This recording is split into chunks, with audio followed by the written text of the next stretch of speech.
Ready, start. Now, I would like to say that with this measure, we are now adopting. To my mind, it will not be possible to have this system or any other system functioning effectively. The number of clauses that we have included are so restrictive and rigid that it will not be possible for any system to function in this country. If at all it is able to function, it will be able to function with a lot of difficulties. It will be said afterwards that the industrial sector, particularly the private sector, has not been able to deliver the goods. I would like to warn the government that if anything happens in the future in which industrial production or production in the private sector has not gone up, it would be not be because of any lack of efforts on the part of the private sector, but because of the measure that we are now adopting. I have mentioned several times how this particular bill is very restrictive and how it will hamper the normal growth of companies in this country. It is a pity that when we are on the threshold of the second 5-year plan, such a measure should be passed in this house. I would now like to make a few observations about the speeches of some of the honorable members here. Sri Ashok Mehta justifies the restrictions of managing agents by saying that managing agents are no longer the main source of finance. He also argues that profits have been high and will continue to remain high, and therefore he would like to see the managing agents being paid on a sliding scale.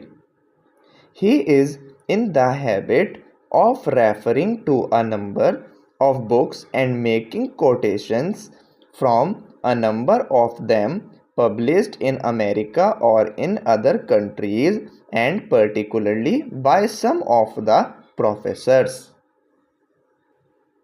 I would also like to mention to him that even when companies are floated, it requires a certain amount of confidence against the investing public, and it is because a particular firm is managing a particular company that this confidence is created in the investing public. Even there, as the Honorable Finance Minister has said, there is a sort of overall tight control. New banks and insurance companies are not floated nowadays. What you have are the few banks which are existing and the few insurance companies that are existing.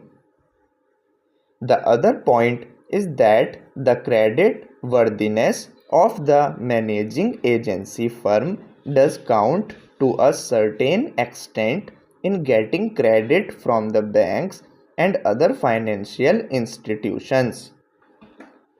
Yesterday, it was mentioned by my honorable friend that the crux of the problem is the question of payment of remuneration to a particular managing agency system. He said that in this bill, a definite encouragement and been given to the alternative type of management, namely the managing director of the manager, where an individual has been permitted to take 5%, while in the case of the managing agency, it has been permitted to take about 10%. I would like to point out to him that it is not merely the question of remuneration which will decide the alternative type of management. The remuneration is not a very important thing unless and until you allow a certain amount of flexibility for any system to function. It will not be possible to evolve any other system to take the place of the managing agency system. In spite of so many shackles, you may find that those few business houses which are carrying on now may have to carry on the present basis. You may not find many new people coming in the field. Several times it has been mentioned in this house why the business community has not prescribed for itself a code of conduct. In this connection, I would like to point out that a degree or a diploma is essential for the profession, and in case of violation of the code, sanction should be provided by it to prevent a person from practicing the profession. Today, even Ashok Mehta and Shri C.C. Shah can set up a grocery shop and become businessmen.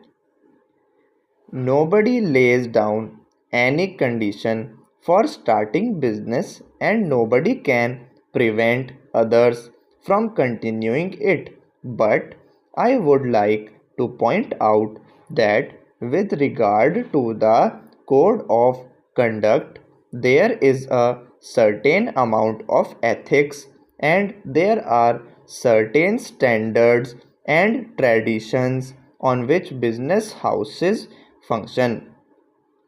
If a particular firm has not got proper ways managing its business, you will find that that business house will find it difficult to function, and it would be difficult for it to command the confidence of the business community. It would not be possible for it to function as effectively as a firm which has proper ways of managing its business. That is sufficient as a code of conduct. It is not possible to prescribe a certain code of conduct in the manner it has been done for the profession in general.